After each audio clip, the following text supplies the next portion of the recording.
మీ family మీ income మీదే depend అయి ఉందా? అయితే ఈ వీడియో మీకోసమేనండి.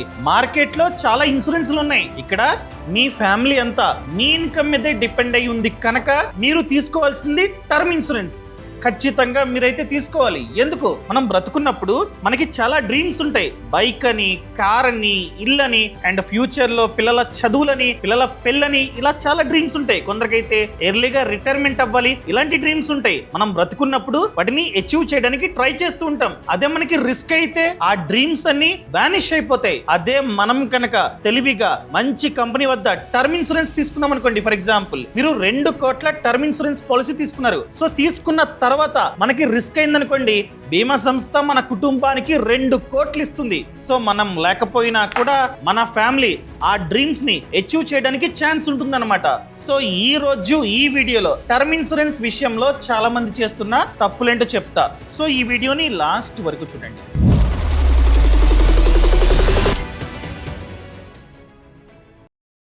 ఫస్ట్ వన్, కొందరు ఏం చేస్తారంటే టర్మ్ ఇన్సూరెన్సా తీసుకుందాంలే, తర్వాత చూద్దాం, ఒక 2 ఇయర్స్ తర్వాత చూద్దాం, 3 ఇయర్స్ తర్వాత చూద్దాం అని చెప్పి పోస్ట్ పోన్ చేస్తుంటారు. అలాంటి తప్పుని మీరైతే అస్సలు చేయకండి. ఫర్ ఎగ్జాంపుల్ నేను కొన్ని ఇయర్స్ బ్యాక్ టర్మ్ ప్లాన్ తీసుకున్నా. 1,50,00,000 కవరేజ్. ప్రీమియం చూసుకున్నట్లయితే 12,000, సంవత్సరానికి 12,000, మంత్కు లెక్కేసుకుంటే 1,000 కదా. ఎందుకంటే నేను ఎర్లీగా తీసుకున్నాను కనుక 12,000 పడింది. సో ఆ టర్మ్ అంతా నాకు 60 ఇయర్స్ వచ్చేంత వరకు సంవత్సరానికి 12,000 కడతా. నేను తీసుకున్నప్పుడు ఎంతైతే ప్రీమియం చెప్పారో అది లాక్ అనమాట. అర్థమైందా? ఇంకా పెరగదు. అదే నేను కనుక డిలే చేసి 40sలోనో నాకు 40s వచ్చిన తర్వాత తీసుకోవడానికి ట్రై చేస్తే అదే ప్లాను, అదే కవరేజ్, అదే కంపెనీ వద్ద అదే ప్లాను మేబీ 30,000, 40,000 ఆ విధంగా ఉంటుంది. ఎందుకంటే నేను లేట్ చేశా. సో మీరు కూడా అంతే, ఎర్లీగా తీసుకుంటున్నారనుకోండి, మీ ఏజ్ తక్కువ ఉంటుంది, జబ్బులు కూడా పెద్దగా ఉండవు కనుక ప్రీమియం తక్కువ పడుతుంది. అదే ప్రీమియము ఆ టర్మ్ అంతా కొనసాగుతూ ఉంటుందన్నమాట. XYZ అనే పర్సన్ ప్లాన్ తీసుకున్నాడండి. 1,50,00,000 కవరేజ్, 12,000 పడింది ప్రీమియం, ఇయర్లీ ప్రీమియం. 2 ఇయర్స్ కట్టాడు. అంటే టోటల్ గా 24,000 మాత్రమే కట్టాడు ఆ కంపెనీకి. 3rd ఇయర్ రిస్క్ అయింది. సో రిస్క్ అయితే ఆ బీమా సంస్థ 1,50,00,000 వాళ్ళ కుటుంబ బ్యాంక్ అకౌంట్ లో వేస్తుంది. క్లెయిమ్ కి అప్లై చేస్తే అన్ని డాక్యుమెంట్స్ కరెక్ట్గా ఉంటాయి. అతను కట్టింది ఆ కంపెనీకి 24,000, కానీ ఆ కంపెనీ అతను పోయాడు కనుక 1,50,00,000 ఇస్తుంది. 24,000 ఎక్కడా, 1,50,00,000 ఎక్కడా? చెప్పాలంటే లైఫ్ ఇన్సూరెన్స్లో టర్మ్ ఇన్సూరెన్స్ ప్రీమియమే చాలా తక్కువ. సో అందుకనే ఎంత వీలైతే అంత ఎర్లీగా తీసుకోండి. ఇంకా సెకండ్ మిస్టేక్ చాలా మంది చేస్తున్న నెక్స్ట్ మిస్టేక్ ఏంటంటే, తీసుకుంటారు ఫైన్, బట్ కవరేజ్ తక్కువ పెట్టుకుంటారు. 40 lakhs, 50 lakhs ఆ విధంగా పెట్టుకుంటారు. ఇన్ఫ్లేషన్ అన్నది ఒకటి ఉంది. 10 ఇయర్స్ బ్యాక్ పెట్రోల్ ప్రైస్ ఎంత, ఇప్పుడు ఎంత? 110 రూపాయలు ఇప్పుడు. అప్పుడు అండ్ లీటర్ ఆయిల్ ధర 10 ఇయర్స్ బ్యాక్ ఎంత, ఇప్పుడు ఎంత పెరిగింది కదా. సో ఈ ఇన్ఫ్లేషన్ వల్ల ఇప్పుడు 1 కోటి రూపాయల కవరేజ్ గల పాలసీ తీసుకుంటున్నట్లయితే ఆ 1 కోటి రూపాయల విలువ 20 ఇయర్స్ తర్వాత 30 lakhs, 40 lakhs ఉంటుంది, బికాస్ ఆఫ్ ఇన్ఫ్లేషన్. సో అందుకనే ఎక్కువ తీసుకోవడం మంచిది. నేనేం చెప్తానంటే, ఇన్ఫ్లేషన్ని మైండ్లో పెట్టుకొని మీరు సంవత్సరానికి ఎంతైతే సంపాదిస్తున్నారో ఇంటూ 20. ఫర్ ఎగ్జాంపుల్, మీరు సంవత్సరానికి 10 lakhs సంపాదిస్తున్నట్లయితే ఇంటూ 20 అనగా 2 CR, 2 కోట్ల కవరేజ్ ఖచ్చితంగా ఉండేటట్టు ప్లాన్ చేసుకోండి. ఎందుకంటే ఇన్ఫ్లేషన్ ఉంటుంది. అండ్ థర్డ్ మిస్టేక్, చాలా మంది బ్లైండ్ గా లిమిటెడ్ పేని చూస్ చేసుకుంటూ ఉంటారు. ఏంటి లిమిటెడ్ పేయా? మనం పాలసీ తీసుకునే టైంలో అది మేబీ ఆఫ్లైన్ లో కావచ్చు, ఆన్లైన్ లో కావచ్చు. ఫర్ ఎగ్జాంపుల్, బయట తీసుకుంటున్నారు ఏజెంట్ దగ్గర, మంచి ఏజెంట్. సో అతను అడుగుతారనమాట, నీకు రెగ్యులర్ పే కావాలా, లిమిటెడ్ పే కావాలా అని చెప్పి. కొందరు ఏంటంటే బ్లైండ్ గా లిమిటెడ్ పే కావాలని చెప్పి పెట్టుకుంటున్నారు. ఫస్ట్ మీకు ఈ రెండిటికి తేడా తెలియాలి. అండ్ ఎందుకు రెగ్యులర్ పే బెటరో చెప్తాను. ఫర్ ఎగ్జాంపుల్, XYZ అనే పర్సన్ తీసుకుంటున్నాడు 1,50,00,000 కవరేజ్ అండ్ ప్రీమియం వచ్చేసి సంవత్సరానికి 12,000, లేకపోతే మంత్లీ పెట్టుకుంటున్నాడు. మంత్కి 1,000 అనుకుందాం. సో అతను 60 ఇయర్స్ వచ్చేంత వరకు పెట్టుకున్నాడు. ప్రెసెంట్ ఏజ్ 30 అనగా నెక్స్ట్ 30 ఇయర్స్ కడుతూనే ఉండాలి. సో అతను కనుక రెగ్యులర్ పే చూస్ చేసుకున్నట్లయితే నెక్స్ట్ 30 ఇయర్స్ ప్రతి మంత్ 1,000 కడుతూనే ఉండాలి. అర్థమైందా? అది రెగ్యులర్ పే. ఇంకొకటి లిమిటెడ్ పే, 30 ఇయర్స్ కట్టాల్సిన అవసరం లేకుండా 10 ఇయర్స్ కడితే చాలన్నమాట. రిమైనింగ్ 20 ఇయర్స్ కట్టాల్సిన అవసరం లేదు, 10 ఇయర్స్ మాత్రమే కడతాం. సో ప్లాన్ అన్నది 60 ఏజ్ వచ్చేంత వరకు యాక్టివ్లో ఉంటుంది. అదేంటి, రెగ్యులర్ పే అయితే 30 ఇయర్స్ పాటు ప్రతి మంత్ 1000 కట్టాలి. కానీ లిమిటెడ్ పేలో 10 ఇయర్స్ కడితే చాలా.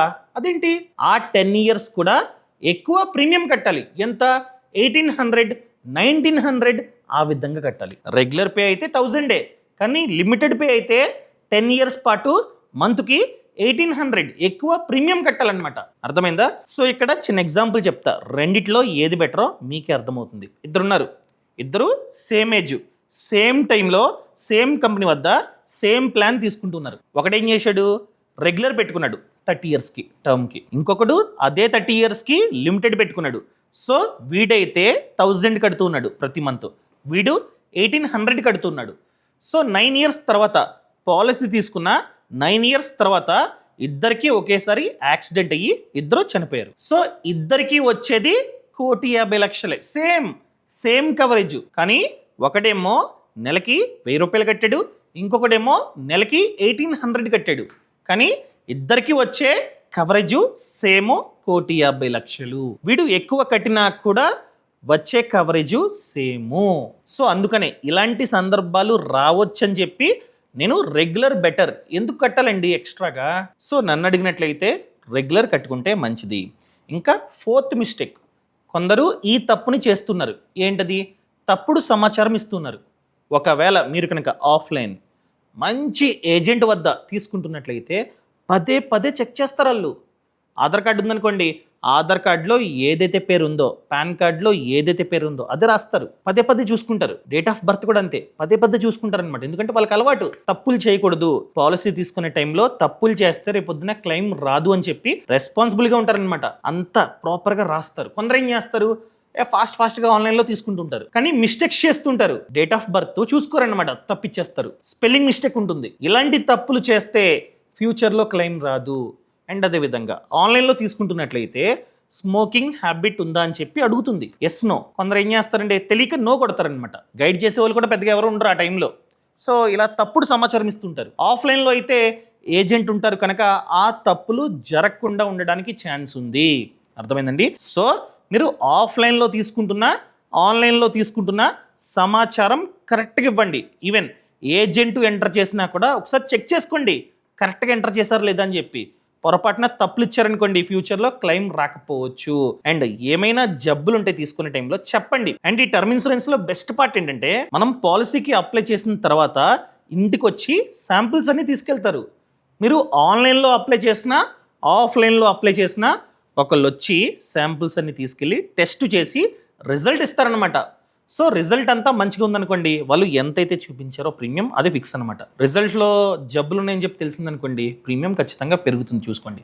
సో అందుకనే ఏమున్నా అన్ని కరెక్ట్గా ఇవ్వండి, ప్రతిదీ కరెక్ట్గా ఇవ్వండి. ఇంకా నెక్స్ట్ మిస్టేక్ ఏంటంటే, చాలామంది 99 ఏజ్ వచ్చేంత వరకు టర్మ్ పెట్టుకుంటున్నారు. అవసరం లేదు.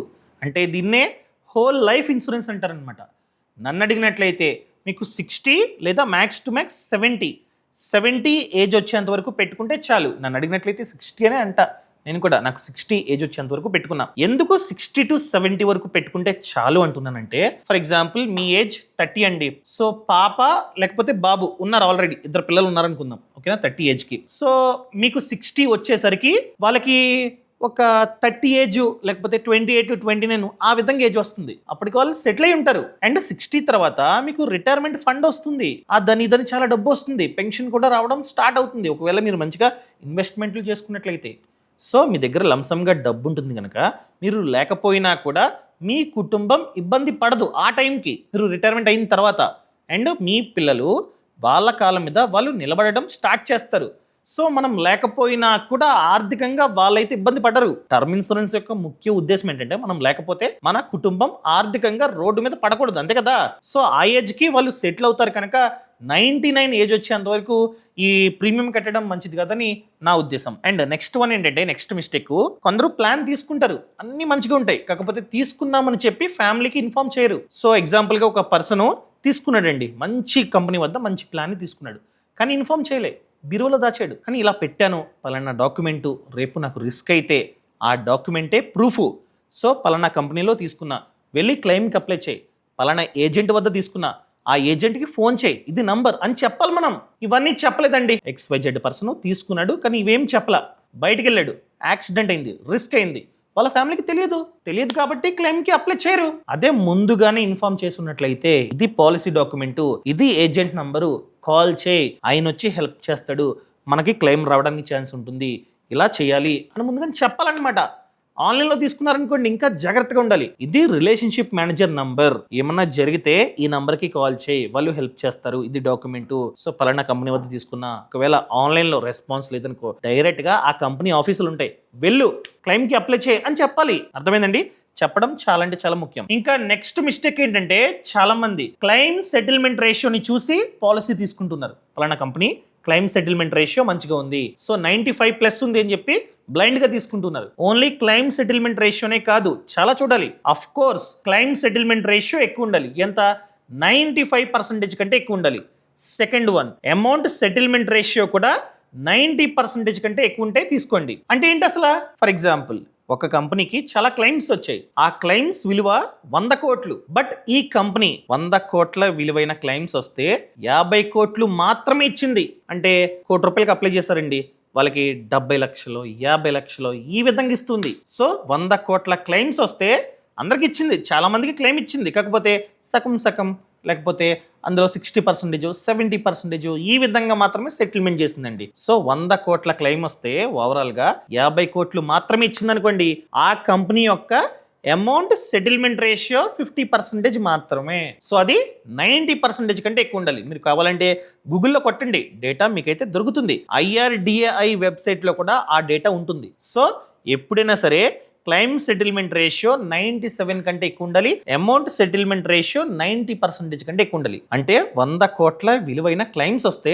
90 కోట్లు ఇచ్చిందనుకోండి, ఆ కంపెనీ యొక్క అమౌంట్ సెటిల్మెంట్ రేషియో 90%. అండ్ దీంతో పాటు సాల్వెన్సీ రేషియో, ఈ సాల్వెన్సీ రేషియో అన్నది 150% కంటే ఎక్కువ ఉండాలి. కొన్ని కంపెనీస్కి 200%, 210 ఈ విధంగా ఉన్నాయి. కొన్ని కంపెనీస్కి మాత్రం 130%, 100% ఇలా ఉన్నాయి. సో 150 కంటే ఎక్కువ ఉండాలి, తక్కువ ఉండకూడదు. అండ్ దాంతో పాటు కంప్లైంట్ రేషియో అంటే ఏంటి? ప్రతి 10,000 క్లెయిమ్స్కి ఎన్ని కంప్లైంట్స్ వస్తున్నాయి చెక్ చేసుకోవాలి దాన్ని. కొన్ని కంపెనీస్కి ఏంటంటే కంప్లైంట్స్ చాలా ఎక్కువ ఉంటాయి. కంప్లైంట్స్ ఎక్కువ వస్తున్నాయంటే సరిగ్గా క్లెయిమ్స్ ఇవ్వట్లే, లేకపోతే కంప్లీట్గా ఇవ్వట్లే, హాఫ్ ఆఫ్ ఇస్తుంది, లేకపోతే రిజెక్ట్ చేస్తుందని చెప్పి అర్థం. సో చెక్ చేసుకోండి ప్రతి 10,000 క్లెయిమ్స్కి ఎన్ని కంప్లైంట్స్ వస్తున్నాయి. అండ్ మెయిన్ థింగ్ ఏంటంటే ఏ కంపెనీ వద్ద అయితే మీరు ప్లాన్ తీసుకుంటున్నారో ఆ కంపెనీకి మార్కెట్లో క్రెడిబిలిటీ ఉండాలి, ఎన్ని ఇయర్స్గా ఉంది, ఇవన్నీ చూసుకోండి. అర్థమైందా? మంచి పేరు ఉండాలి, బ్యాడ్ నేమ్ ఉండకూడదు. ఇలా చెక్ చేసుకొని తీసుకోవడం చాలా ముఖ్యం. మీరు అడగొచ్చు, మార్కెట్లో చాలా కంపెనీస్ ఉన్నాయి, చాలా ప్లాన్స్ ఉన్నాయి, చెప్పాలంటే మన ఇండియాలో 50 కంటే ఎక్కువ ప్లాన్స్ ఉన్నాయి. వీటన్నిటిని ఎలా కంపేర్ చేసుకోవాలండి? మీరు చెప్పారు సాల్వెన్సీ రేషియో అన్నారు, క్లెయిమ్ సెటిల్మెంట్ రేషియో అన్నారు, ఈ అంత సమాచారం ఒకే చోట దొరుకుతుందా? ఎస్, పాలసీ బజార్ అనే ప్లాట్ఫామ్ ఉంది. మీకు కావాలంటే లింక్ కింద డిస్క్రిప్షన్లో పక్కన కామెంట్స్లో ఇస్తా. క్లిక్ చేసి మీ సమాచారం అంతా కరెక్ట్గా ఎంటర్ చేస్తే చాలా ప్లాన్స్ మీకైతే కనిపిస్తాయి. అక్కడ కంపేర్ చేసుకోండి, ప్రతి ప్లాన్ ని కంపేర్ చేసుకోండి, నచ్చిన కంపెనీని ఫైనల్ చేసుకోండి. ఆ కంపెనీ వద్ద మీరు కావాలంటే డైరెక్ట్గా ఆఫ్లైన్లో తీసుకోవచ్చు, అనగా ఏజెంట్ని పిలిచి ఏజెంట్ సహాయంతో తీసుకోవచ్చు. లేదా ఇదంతా నాకు వద్దు, నాకు అదంతా ఓపిక లేదు అనుకున్నట్లయితే ఆన్లైన్, కాకపోతే ఆన్లైన్లో తీసుకునే టైంలో కరెక్ట్గా సమాచారం ఎంటర్ చేయండి. ఒక్క సమాచారం తప్పు ఎంటర్ చేసినా కూడా ఫ్యూచర్లో క్లెయిమ్ రాకపోవచ్చు. సో ఆన్లైన్లో తీసుకుందాం అనుకున్నట్లయితే తీసుకోవచ్చు, లేకపోతే ఇక్కడ ఈ ప్లాట్ఫామ్ని యూజ్ చేసుకుని ఒక మంచి ప్లాన్ని ఫైండ్ అవుట్ చేసి ఫీచర్స్ ఇవన్నీ చెక్ చేసుకొని మీరు డైరెక్ట్గా ఆఫ్లైన్లో ఏజెంట్ వద్ద తీసుకోవచ్చు అనమాట. అండ్ ఒకవేళ ఆన్లైన్లో ఈ ప్లాట్ఫామ్ వద్ద తీసుకుందాం అనుకున్నట్లయితే 15% వరకు ఆన్లైన్ డిస్కౌంట్ వీలైతే ఆఫర్ చేస్తున్నారనమాట. And coverage up to crores అనమాట. అండ్ చాలా మంది ఏమనుకుంటారంటే కవరేజ్ ఒకవేళ నేను ₹1,00,00,000, ₹2,00,00,000 ఇలా పెట్టుకుంటే ప్రీమియం అన్నది 20,000, 40,000, 50,000 ఇలా ఉంటుంది అనుకుంటారు. నేను ₹1,50,00,000 పెట్టుకున్నా, నేను ఎంత కడుతున్నా? సంవత్సరానికి 12,000 కడుతున్నా, అంటే నెలకి 1000. ఒకవేళ మీ ఏజ్ చాలా తక్కువ ఉండి పెద్దగా జబ్బులు ఏమనుకోండి, మంత్లీ ప్రీమియం 400, 500, 600 ఈ విధంగా కూడా ఉండొచ్చు అనమాట. అది స్టార్టింగ్ కండిషన్స్ అప్లై. ఏది? ఏజ్ తక్కువ ఉండి, బాగా తక్కువ ఉండి పెద్దగా జబ్బు లేకపోతే మాత్రమే ఆ ప్రైస్ నుంచి స్టార్ట్ అవుతుంది. నాకు చూసుకున్నట్లయితే నెలవారీ ప్రీమియం లెక్కేసుకున్నట్లయితే నాకు 1000 పడింది అనమాట. అర్థమైందా? ఇలా ప్రీమియం కావాలంటే 2 CR నుండి 20 CR వరకు పెట్టుకోవచ్చు. సో నన్ను అడిగినట్లయితే 2 CR ఈ విధంగా పెట్టుకుంటే మంచిది. ఈ ఆన్లైన్ లో claim assistance 24/7 claim assistance support మనకైతే ఉంటుందన్నమాట. అంటే మనం వీళ్ళకి రీచ్ అవుట్ అయితే వీళ్ళు మనకి క్లైమ్ ప్రాసెస్ లో హెల్ప్ చేస్తారు. ఆఫ్లైన్ లో తీసుకున్నా కూడా ఏజెంట్ ఉంటారనమాట. సో మీ ఇష్టం అది. అండ్ ఇదంతా కాదండి, నాకు ఆన్లైన్ లో వద్దు, ఆన్లైన్ లో నమ్మకం లేదు అనుకున్నట్లయితే ఈ పాలసీ బజార్ రిప్రజెంటేటివ్ మీ ఇంటికి వస్తారనమాట. మీరు అలా కూడా షెడ్యూల్ చేసుకోవచ్చు. వాళ్ళు కాల్ చేస్తారు, కావాలంటే కాల్ చేసినప్పుడు చెప్పండి మాకు ఏజెంట్ మా ఇంటికి రావాలని చెప్తే ఏజెంటే అనగా రిప్రజెంటేటివ్ మీ ఇంటికి వచ్చి ప్రతిదీ పిన్ టు పిన్ ఎక్స్ప్లెయిన్ చేసి అండ్ ఏ పాలసీ సెట్ అవుతుందో ప్రతిదీ ఎక్స్ప్లెయిన్ చేసి మీకు కావాలంటే పాలసీ చేపిస్తారనమాట. దగ్గరుండి అంత దగ్గరుండి ఫిల్ చేపిస్తారనమాట. కావాలంటే ఆన్లైన్ లో తీసుకోవచ్చు, లేకపోతే ఏజెంట్ ని రమ్మని చెప్పండి, లేకపోతే బయట ఏజెంట్లు ఉంటారు మంచి మంచి ఏజెంట్లు, వాళ్ళని పిలిపించి అంతా తెలుసుకొని మీ ఇష్టం. అది ఎండ్ ఆఫ్ ది డే మీరు తీసుకుంటే మంచిదని నా ఉద్దేశం. తీసుకునే ముందు అని చెప్పాను కదా, ప్రతిదీ చూసుకోండి అండ్ ప్రతిదీ చెక్ చేసుకున్న తర్వాతే తీసుకోండి అండ్ సమాచారం అంతా కరెక్ట్గా ఇవ్వండి. ఒకవేళ తీసుకున్నా తీసుకోకపోయినా కంపేర్ చేసుకుంటా, నేను చెక్ చేసుకుంటా ఫస్ట్ ఆఫ్ ఆల్ మార్కెట్లో ఉన్న ప్లాన్స్ అని అనుకున్నట్లయితే కింద డిస్క్రిప్షన్లోని పక్కన కామెంట్స్లోని లింక్ ఇచ్చా, క్లిక్ చేసి సమాచారం అంతా కరెక్ట్గా ఇచ్చి మీరు కావాలంటే చెక్ చేసుకోవచ్చు. ఎండ్ ఆఫ్ ది డే ఎక్కడ తీసుకున్నా పర్లేదు. Thank you so much. ఈ సమాచారం మీకు నచ్చింది అనుకుంటున్నా. Thank you so much. Thanks for watching. జై హింద్. Boss Wala.